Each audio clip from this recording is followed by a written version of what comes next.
E agora me fala do tratamento ortodôntico aqui na clínica.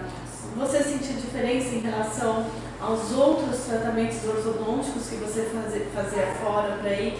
Você ficou 12 anos de aparelho, você experimentou 3 clínicas contando com a nossa, né?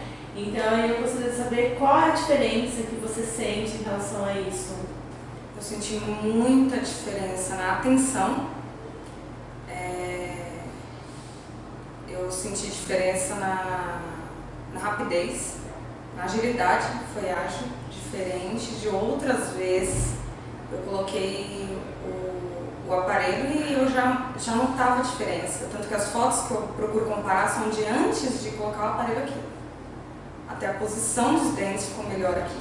Eu sinto isso também. Em 4 meses que eu coloquei o aparelho aqui com o Dr. Roberto aqui na clínica, eu sinto uma diferença enorme, modificou muito o meu sorriso, muito, assim.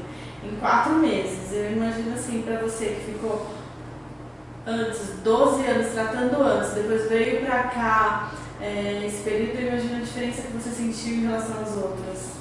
Muita diferença. Isso porque ele posicionou para cirurgia, né? Agora ele vai pro lado mais estético e lógico, né? Para encaixar tudo direitinho. Eu não tenho muita diferença. Eu não trocaria o Dr. Roberto por nada também. Ai, que bom, ótimo. A clínica eu indico e sempre vou indicar para todo mundo. Que ótimo, que bom. Muito bom. Fico grata.